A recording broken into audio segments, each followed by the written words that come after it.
Thank you. And thanks to TTS for inviting me to do these webinars and share some of the ideas that are part of all of this range of emotional resources that we put together. And a big thank you to you for coming and listening. And I'm really conscious when we talk about this big subject that all of you will be bringing all different experiences from your own life and also from the lives of the children in your care. And one of the big things that resonated with me during the early part of lockdown was a quote that I read, which said, we might all be in the same storm, but we're all in very different boats. And I think, especially during COVID, both lockdowns, all the upheaval of this year, each of us have experienced this time of turmoil in very different ways, depending on your circumstances, and that's true for children. And it's also true for children in all aspects of their lives.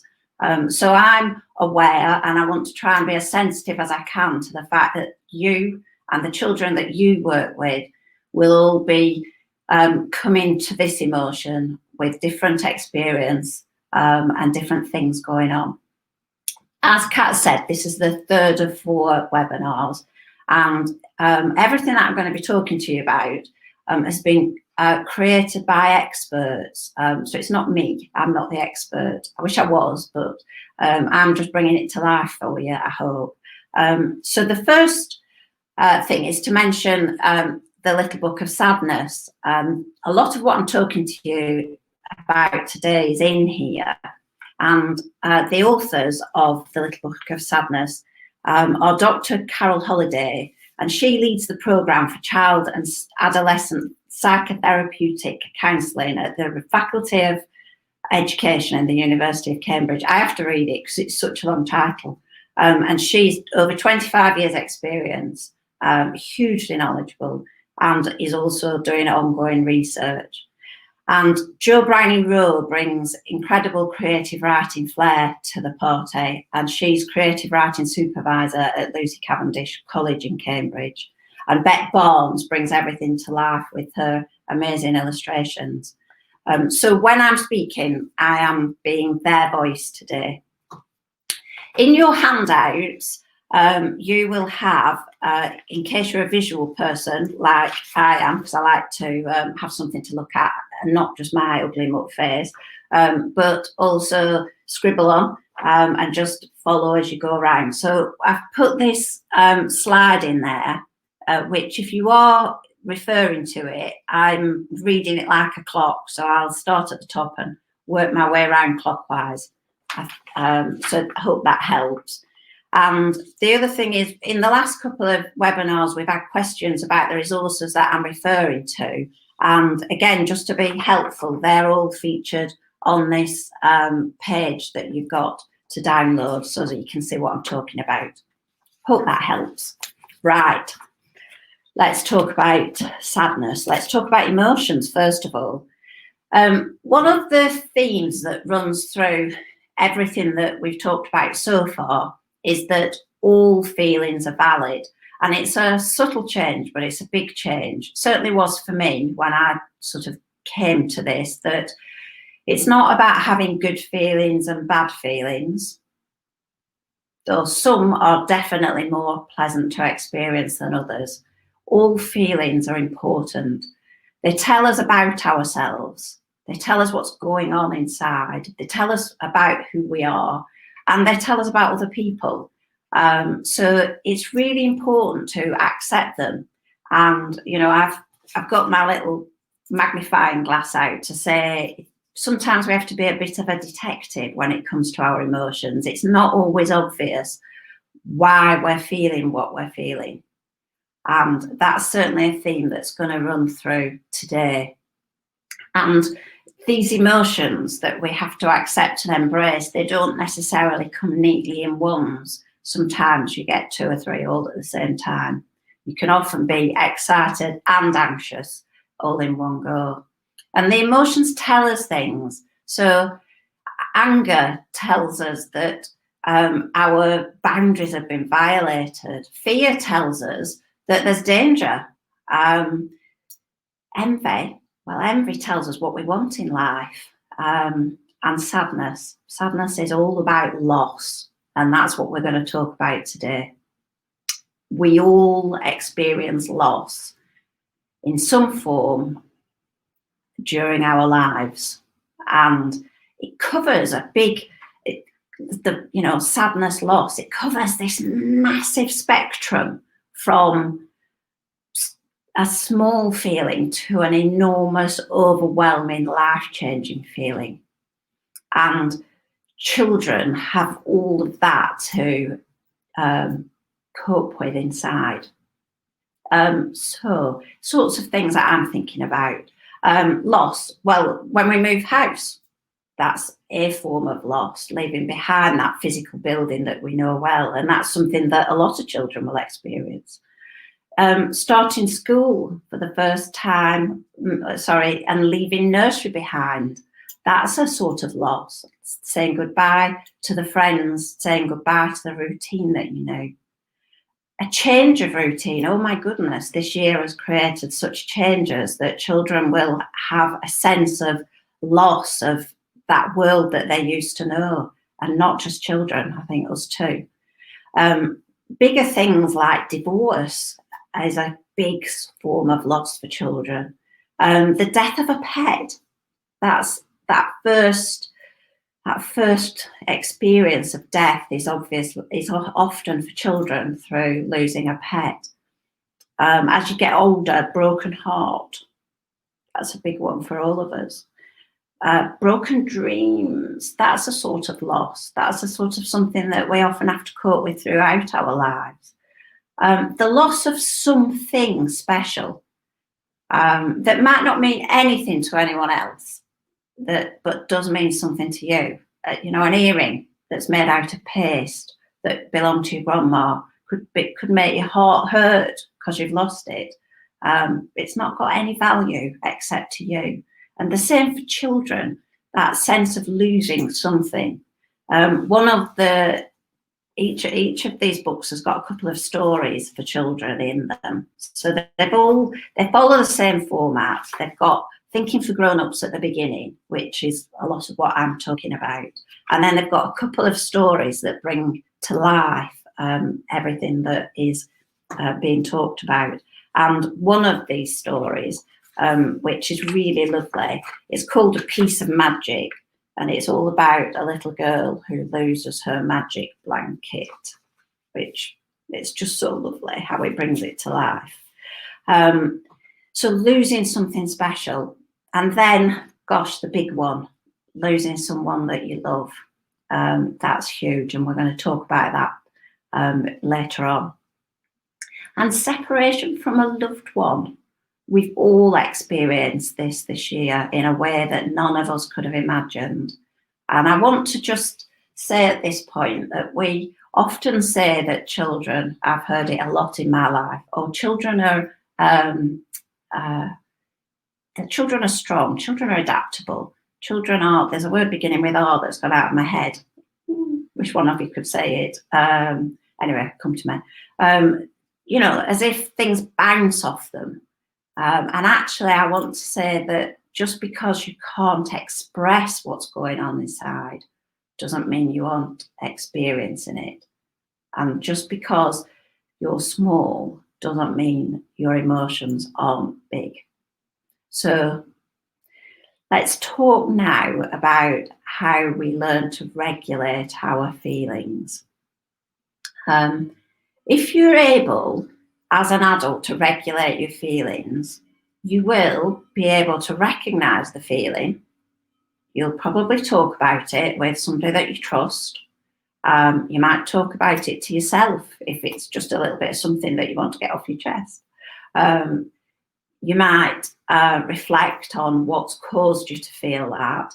You might do something because of it.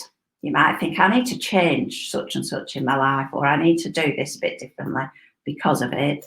And then you kind of move on and you don't get stuck in that emotion. And that affect regulation, that sense of keeping the emotion and working it out and using everything it's telling you. That's so important. It's such a vital life skill to be able to regulate your emotions. And that's what we want to teach children. And there's sort of good news and there's bad news here. So how do we learn to regulate our emotions? Well, the good news is, no, the bad news, let's get the bad news out of the way. The bad news is it doesn't come naturally. The good news is that it mostly happens for all of us because from birth. So let me not describing that very well, but I'll just give it a go again.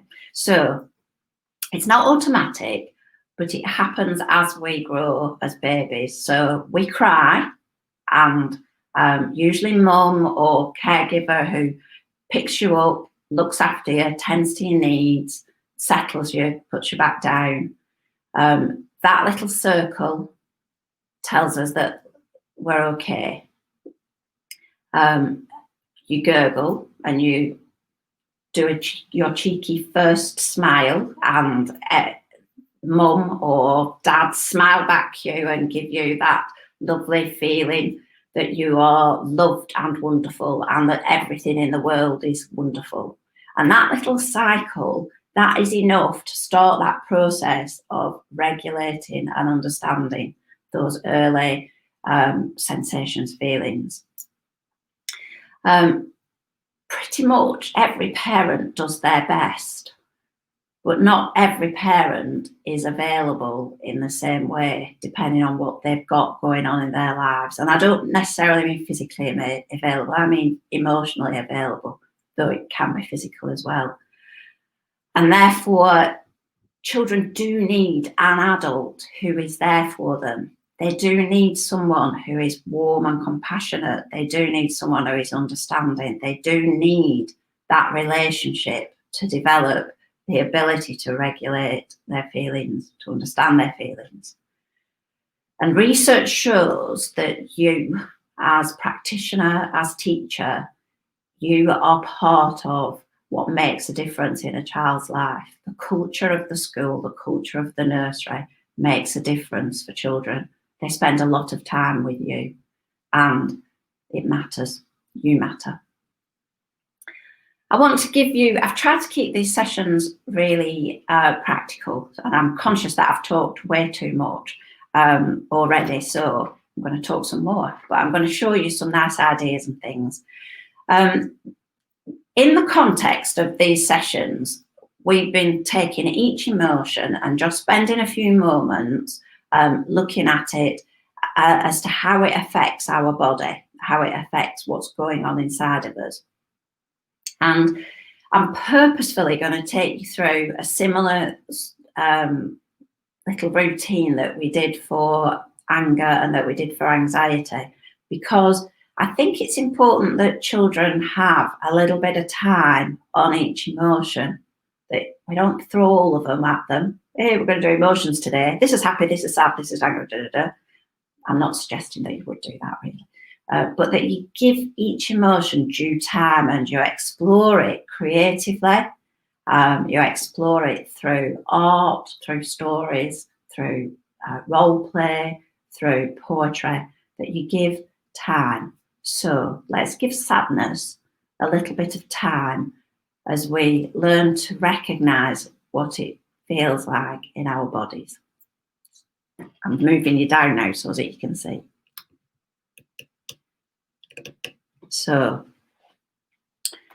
here we have our little calm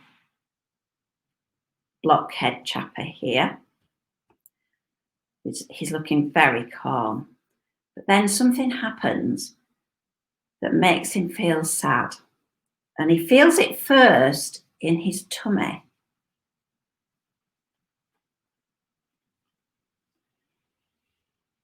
And in his tummy, he feels that he's crumbled inside.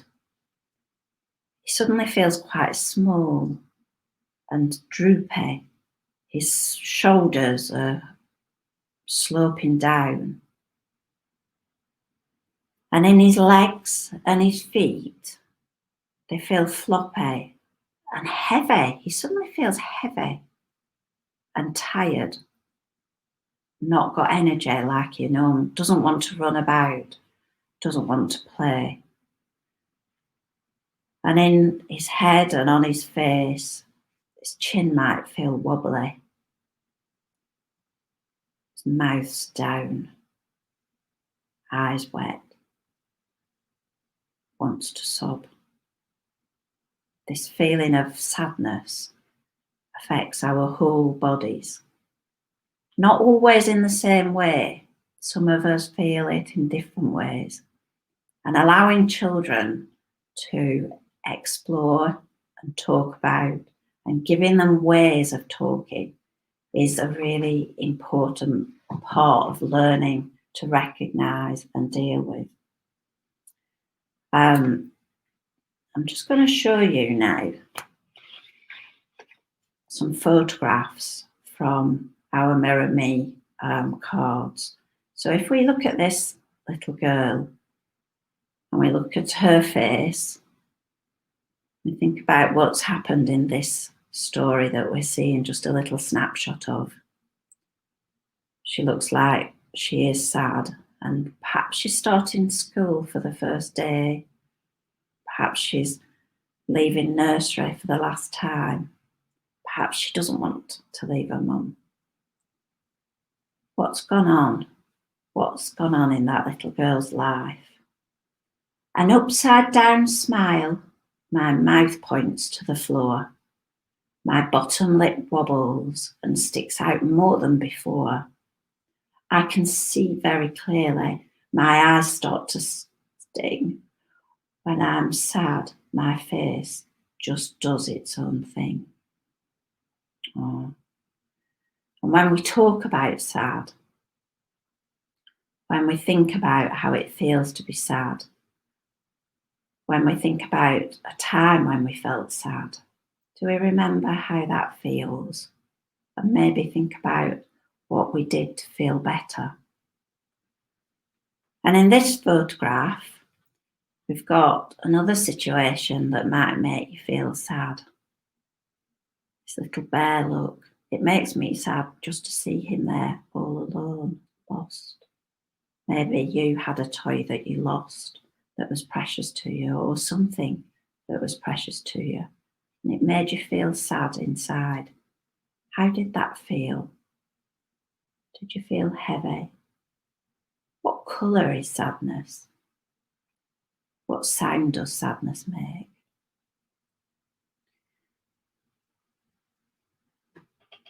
As we work with children in different ways, different things will resonate.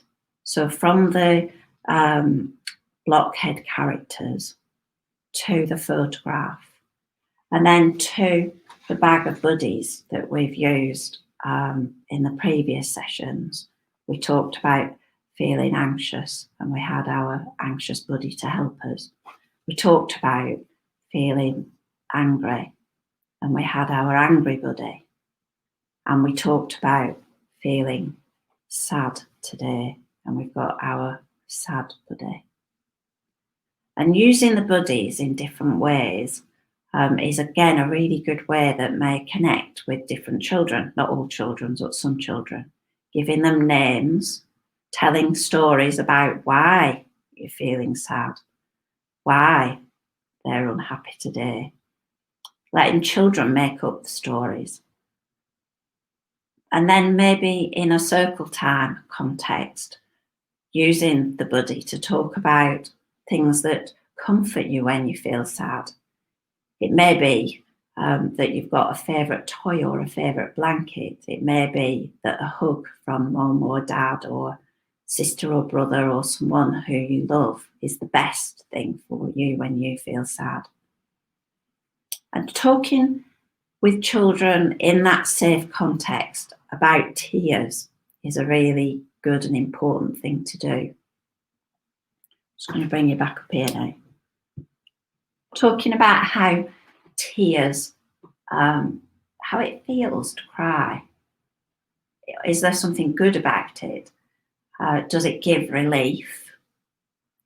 Do you feel embarrassed? Having a conversation with children, however young, about that is a really good thing to do, and however old. Building that sense of understanding that it is actually kind of good for you, and therefore we should be accepting of it and supportive of someone, a friend, colleague, who is upset. So talking in circle time, and then building your vocabulary. Always, always. And by vocabulary, the words, the means to express these emotions.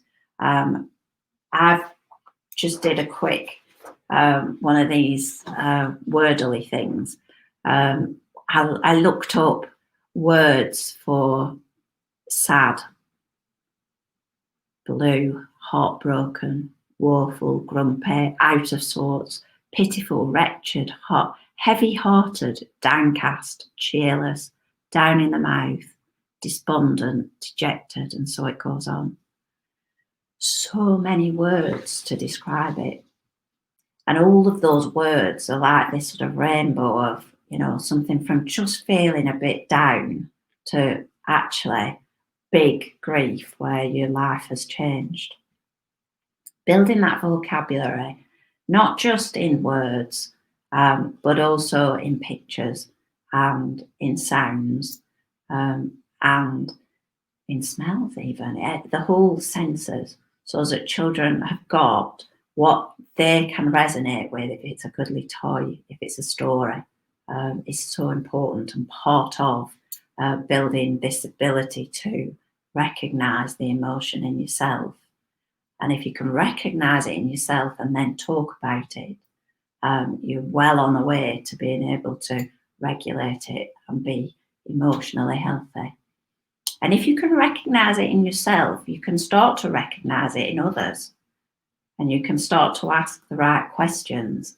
So if you can see that your friend is not looking their normal cheery self or acting, you can ask, what is it?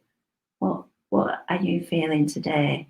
Creating that environment where emotions are supported, accepted and supported. And how you are modelling always how to respond. How you are is more important than what you say. We'll talk a bit more about that in a sec. So we've talked so far about all the different kinds of loss that children experience in life, and how it's an everyday part of life, really, in some degree or other. And that you, as a teacher or a practitioner, I just know that you're going to have stories to tell that would make me sob, I'm sure.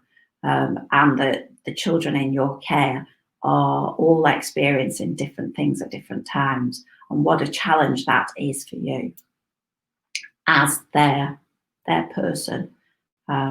So I want to talk about the big one now. I want to talk about bereavement. It's a very particular sort of loss. We know that, don't we? It's overwhelming, it's life-changing, it's agonising, it's physically painful when we lose someone we love.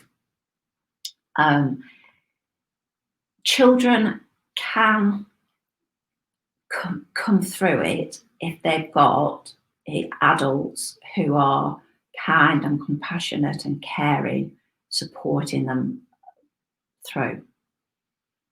The real big challenge is when the loss is of a parent or a sibling, and that then means that other parent is not able to support the child. And that's a really difficult situation, and one especially where you as practitioner, as teacher, where your part is huge because they're spending every day with you. And when we think about bereavement, we talk about grief and we talk about mourning. And grief is what happens on the inside. Mourning is what happens on the outside. And here's where a big thing happens in children. So they all grieve, but they don't all mourn in the same way. So they all grieve on the inside, but they don't necessarily express it in the same way. There's a difference in age, and this was fascinating when I read it for the first time, that under the age of 5, and you may already know this, but under the age of 5, children will expect, they haven't got the ability to understand the finality of death. It's too abstract for them. So they will, you can say that Gran's died, and they'll say, oh, that's sad, I feel sad about that, you know. But then 2 minutes later, they'll say, can we go and see Gran? Because they're sort of verbalising part of it, but they obviously haven't understood what it means. And so that is something to think about. And then the other thing is that under the age of 5, the children have still got this sort of magical view of the world. And that can create difficulties when it comes to death.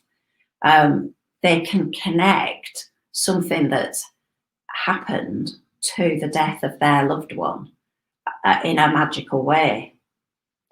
And they can think it's their fault, that in some way that when they did this, it caused that. Now you put that fact together with the fact that they won't necessarily have the words to communicate or the understanding to communicate, you can create something that bubbles along for a lot of years under the surface and causes problems. So that 5 point is a really important one to think about, the pre and post 5. Post 5 years of age, children can more understand this big, it's final, but with that understanding will come a shed load of questions and worries. So questions, well, what does, about it, specific questions, what does that, really nitty gritty questions. And then also worries, well, who's going to look after me? Who's going to take me to school? Really practical things that are bothering them because they're working this thing through. And therefore, it's vital that the adults around them are able to support this spectrum of understanding, this spectrum of behaviour, and also do it in as straightforward a way as possible. As adults, death can be quite a difficult subject for us to talk about, and we often use soft words with each other, passed away, gone to sleep. And because we don't want children to feel pain, we use those words to them. But actually, that makes it less straightforward for them to understand. So I hope I've expressed that all well enough. I suppose what I'm trying to say is that all children grieve, but they don't all show it in the same way. And that they don't all show it in a constant way. This is true of adults as well, actually, that in grief, we can swing from looking perfectly fine, absolutely, Bob's your uncle, no problem, playing happy as Larry, to really upset and withdrawn. And that sort of seesaw, that is just a way of coping, that is just a way of getting through. And that child who is fine 1 minute and not the next is grieving the whole time. And as an adult, your role is to be there to support emotionally, to be sensitive, and to have that little bit of extra cotton wool ready, and care and love around to wrap around them. So that's a lot about bereavement, grief, and mourning. And I wanted to give you some practical things because I always want to be able to do something. And I don't know if you're the same. So I thought I'd just give you some lovely little thoughts that might be helpful. They're not new, but I wanted to talk you through them. And you will have heard about them before, but I just wanted to bring them to life for you. So back down, if you don't mind. So the first one If you're working with, if somebody you love as a child loses someone that they love, then one thing to do is to create a memory box. Now, this is a big, bright, colourful box I've got here, just to illustrate. So the thing, I'm just having you back again, sorry. The thing to think about with this is that young children won't know what to put in a memory box. So the reason I've put this together is to get your thought process going, if it's not already, as to how you encourage them to think about this special box that you're creating. The purpose of the memory box is to say it's okay to miss this person. It's okay to feel sad. And it's okay to hold those memories as precious and keep them in a safe place. And so it's the act of putting things in this box. It's the conversation you have. It's how you are when you're with the child looking at this box. It's creating that special sense that this is big and it matters, and their grief matters. So I'm going to pull a few things out and talk to you about why I put them in, and hopefully that will be a helpful thing. So in this memory box, I was thinking that put in this bag, and I've used a bag in lots of different ways because we're talking about making this really special. So I think the things that need to go in there, however sparkly or unglamorous the thing is that is special to the child, putting it in a box, putting it in a bag, putting it in something that makes it seem more special and that it really matters, I think is an important thing to think about. So for instance, I've put this little teddy that someone I love a lot bought for me in a little bag, so that there's an act of taking him out of the bag. There's something special. He's being kept safe in there. It can be simple things like a feather. This person loved birds. This person always picked up feathers on a walk. It can be just some simple. It can be a ticket to something that you did together. It can be a bus ticket. It doesn't have to be something fancy. It could be a letter they wrote or a card that they sent you that is special and precious to you.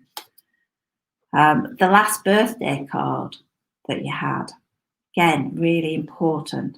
It could be their photograph of this somebody that is a special photograph for you to sit and look at. It could be a handkerchief. And here again, I thought, here's where you would use, you might use scent. So, you might actually spray this thing with some of their perfume so that there's a sense of connection, because we hold smell, we hold music, we hold these senses in our memories. And again, this is just another silly little something, a seashell that you picked up, but by putting it in something that keeps it safe, kind of honouring the memory, you're making it more special. You're saying to the child, I agree, that's a really special shell. And then in this one, I put a notebook. And depending on the age of the child, you might be the scribe, but write some of the memories down whilst they're still there and precious and clear, so that in years to come, you've got that record. This person matters. That's what everything about this is saying. And then I put him in there because, especially for small children, there may be a toy that they can't bear to hold because it's too painful. And by putting it in the memory box, you're sort of putting it in a safe place for when you are able to feel that you can hold it again. So now, this is a big box full of big things, but I also wanted to suggest here that the box itself may be part of the healing process that you create a special box, and I just thinking about ways to make it special and activities that you can do together. You know, as simple as decoupage is a lovely thing to do with children of all ages. I always add sparkle and glitter. That's me. Maybe not for everybody, but it is for me. It may not be something that you make. It may just be a precious little box for older children that you write things in. You write little memories and you put them inside. That you put a few small, tiny things. Everything doesn't have to be big. Everything doesn't have to be the same. It's what is right for that child where they are. And then another idea. I'm just going to bring you back up here again. I hope that was helpful. Another idea is around collecting memories as leaves on a tree. So this has many variations. So you might do something like this with an individual child, and I'm just going to show you this in the book. So you could photocopy that, you could draw the leaves on. It could just be a simple activity, and on that you put the things that you loved and remembered about this person. But you could take that, especially with a class, and you could make it bigger. So instead of it being a small thing, it can be a big thing that goes on the wall. And now you've got the opportunity for all sorts of lovely creativity. So I've done some leaf pressing with gold ink, where I used real leaves. Here they are, look, with all their shine, and press them on. And then you would cut them out, and again, writing on what is special about that person. And you can take that on another level, and you can make it a big 3-dimensional tree that lights up and is painted gold, but I don't think you can see it in that light. And on that you can hang real leaves. So on your real leaf, you write again what you loved about them and attach them to the tree. What am I going? It's not a form of madness, I hope, that I'm talking about there. What I'm trying to say is that if it's a collective, if it's a loss within a school or a setting, or you want to share this experience of one child with their friends, then creating something together is part of what it connects you. It communicates that you care. It gives support in a gentle way, and it doesn't have to be a tree. It doesn't have to be leaves. I was thinking of other ways that you could do it. The same sort of process of sitting and making and talking and embracing the sadness, embracing the child who is sad. And then, I was thinking you could do butterflies, big lovely butterflies, and stick them to the wall and make a big collage of butterflies on a wall that each have a message, that each say something about that person, why you miss them, why you love them. And pebbles, just pop this down, sorry. The painting of pebbles, again, it's a lovely thing to do with children, to express their feelings in simple ways. They don't have to be overly fancy. You can just be putting hearts on them or decorating them in any way. It's a collective thing to do, and you can display them together it's a collective thing to do that says we're all in this together. We're all feeling the same pain, or we're all sharing your pain.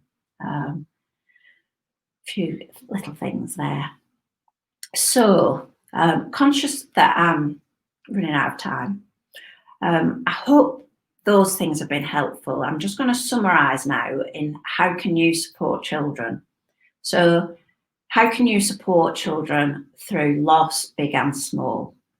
It's how you are is more important than what you say and what you do. So your very being, your calmness, your kindness, your warmth, that stuff that oozes out of you when you're in a good place, are therefore vital to nurture yourself so that you can be in a good place and that you can, build your snowman when it melts. Talk about that next week.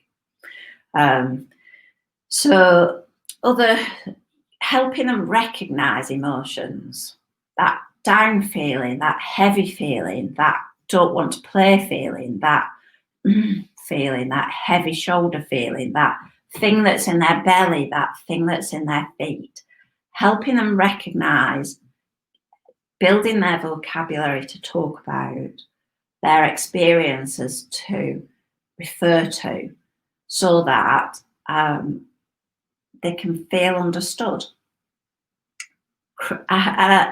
Acceptance within your setting, within your school, within your home, acceptance of all emotions, acceptance by having resources around the place that show all of the emotions, acceptance in the displays that you have on the wall, in the books that you read, in the things that you talk about, in the way that you communicate. And the big one is the culture. Again, it's the culture of the place. It's what oozes out between you. It's that look that passes one to the other. Is it sympathetic? Is it kind? That connection to parents, the culture from teacher to teacher, practitioner to practitioner, the practitioner to parent, the practitioner to child, that then ultimately becomes child to child. And that culture of acceptance, that way of talking about emotions, that way of wrapping your arms, physical or spiritual arms, around a child that needs support. That has to ooze in every part of the building, the room, where you are. So I want to end on two quotes actually this week. Food for thought. This first one is from a lovely Instagram called @ActionHappiness, which is a nice one to follow just generally.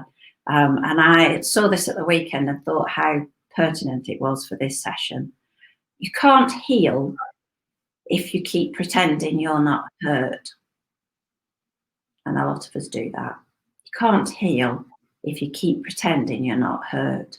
And everything that we're talking about, everything that we're exploring is about helping children be open about their feelings, be honest about their feelings, and have a way of expressing them that is safe and tidy, not messy, that it doesn't have to burst out of behaviour. And then the last one is the Russell Barkley one that I've said each week. The children who need love the most will ask for it in the most unloving ways. The children who need love the most will ask for it in the most unloving ways. Emotions and behaviour are very different. And in everything that we've talked about so far, we've done anxiety, we've done anger, we've done sadness. That is so true here. That the heavy heart a child is carrying around will not necessarily show itself in please give me a hug. It might show itself in other ways, and you have to be that kind, caring, sensitive adult who looks deeper than what you're seeing on the surface. So that's it for this week. Apart from questions, Kat. Brilliant. Thank you very much. Thank you, Kath. Like a huge selection of really supportive strategies for such a strong emotion, and I think such an area that creates such an emotional reaction when you talk about it with young people. It was just when you were talking about the pre-5 element, it just brought me back to a young person who I'd supported at school, and we had exactly that experience of a little boy, and he'd experienced the bereavement of a parent at about the age of 5, internalized it and never really talked about it. hugely. And it wasn't until he was much later on in primary school when he formed that really positive, strong relationship. And we actually found out that he felt he was partly responsible, which was causing lots of the behaviours that, as you said in your quote, people didn't understand the root cause. Yeah. So that real bit, until you can support the young person to understand their vision and their perception of what's happening, whether it's right or wrong, that's how they've perceived it. It just, that bit for me, I've remembered back. You never forget pupils like that, do you? No, and I'm sure that once you were able to talk to him and to his parent, and then I'm hoping you're going to tell me that this story has yeah, like, because you can give them the support that they so desperately need, can't you? Understand. Yeah, and it's true. I think, I know that there will be people listening today who have carried burdens into adulthood. Because you've not had that, and we're good at not talking about this stuff in this country. We don't, because we don't know what to say when someone is grieving or sad or at a loss. We just want to cheer them up, tell them a joke. It'll be okay. Fine. Yeah, and there's a time when that has its place, but having the confidence to just recognise it and say, gosh, that's hard, and give somebody a chance to talk, knowing that by talking and processing it, they are actually healing. That's really big. Yeah, and I think it's about you as a practitioner supporting the parent, because as you said, or parent or whoever it is that's at home, because they've probably experienced a loss themselves. And that communication, oh my goodness, how important is that within a school setting or a nursery setting, where you it's not just about you and the child in your class, it's about you and the other members of staff and how they are with them outside of the classroom, and also knowing something. We were talking beforehand about knowing when something was going to happen because a parent had told you, and how you could get the support in place ahead of it and really help a child, and that sort of stuff really matters. Yeah, having that relationship as a community can make a big difference, can't it? So just had, I think everybody listening would have hundreds of stories that come to mind. We've just got a question around some of the resources you've shown and which different emotions. So we know we've covered anger and anxiety in the previous ones. Are there different emotions that the resources cover? Well, we chose, and again, this is part of this sort of philosophy that how can you best help children is sort of have a bit of a program. It doesn't need to be quite as rigid as the word program suggests, but have a bit of a plan where you work through the emotions and build this language, build this understanding, build this acceptance, build this means of communicating through all different ways. And so, working with Carol and Jo, we chose 8 emotions to focus on. We chose happy, we chose sad, we chose angry, we chose anxious, jealous, calm, excited, and we chose fear. So we were trying to choose the ones that we felt would, the big ones that are there in children's lives. And each of the resources that we've created, so for instance, the poetry, there's one poem for each of the emotions on these posters. There's a buddy for each of the 8 emotions. Within the blockheads, obviously, you've only got 4 sides, so there's 2 sets of these that cover the emotions. And the flip book that I've been using, that's got all 8 emotions in. And also, everything that we've done always comes with explanation. It's, that sort of summary, because we feel really passionate that we want you to understand what we're trying to achieve. That this isn't, they're not randomly put together. We've put a lot of thought into it. And, when you look at the mirror me cards, that covers all 8 emotions. And each emotion has 2 cards, one which focuses on how that emotion shows itself on your face, and the other one talks about how that emotion feels inside your body. So trying to, again, bring those elements out. And that you would use them in different ways, I know you would, but yeah, we focused on it. Brilliant. No, that's brilliant. Yeah, I think when you were talking about the safe context and being able to talk about how people want to be treated when they're feeling different emotions, just reminded me of a young person I'd worked with who, when we spoke to him about, when you're feeling sad, what do you want us to do? And I'd always been taught in my training, give them space, let them calm. And actually he said, when you give me space, when you give me time to calm, I just feel like I'm alone. And I think a lot of these resources you're talking about give you that forum to be able to have those discussions of, well, when you're feeling sad, what do you want me to do to help you? Yeah. Because giving him space, and actually he said, all I want is you to put your hand on my shoulder, or I just want to know for when I need you. Yeah. The activity, all the activities, the blockheads come with activity cards, and the one about the circle time is out of here. And spending that time in that safe circle to talk about what helps you, so that, as a teacher or a practitioner, you can hear, well, actually, they do want a hug. They do want to be quiet. What helps? One might just want to laugh and joke because that's their way. But having that understanding of each other. Brilliant.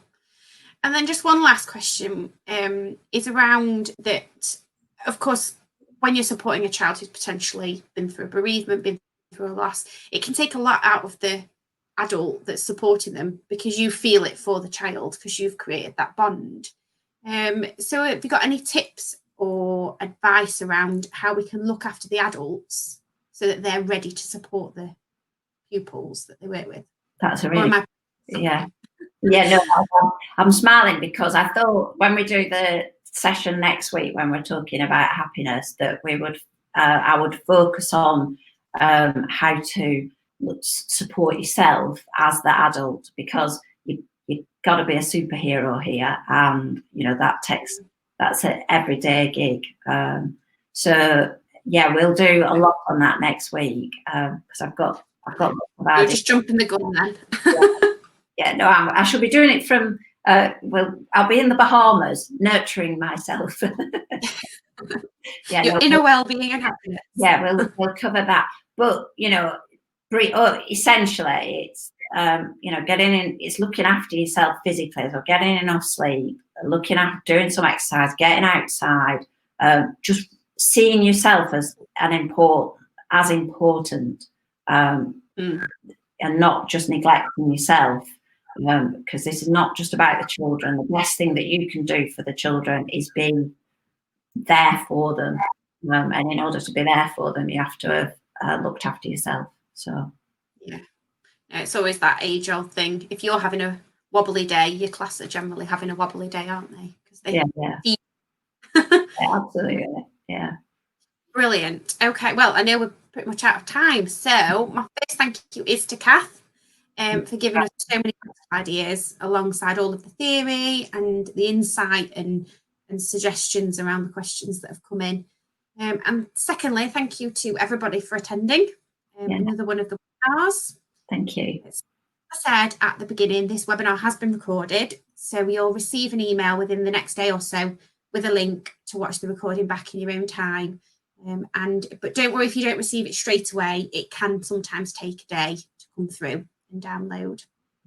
So the email will also include a link to download a certificate of attendance that you can print off, the webinar handouts from today, and the wish list of all the resources that Kath's spoken about. So it's just left really for me to say there is one more webinar in the series that you can sign up for. So that is next week on the 18th of November at 3:30, same again, where Kath's going to be taking us all through happiness. So we get to finish the happiness note. So do please sign up if you're interested.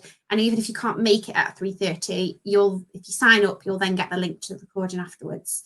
So we'd love to see you all again next week. Yeah, we'll miss you. Thank you, Thank you, Kath. Thanks very much for joining us, and we'll see you next time. Bye. Thanks. Bye.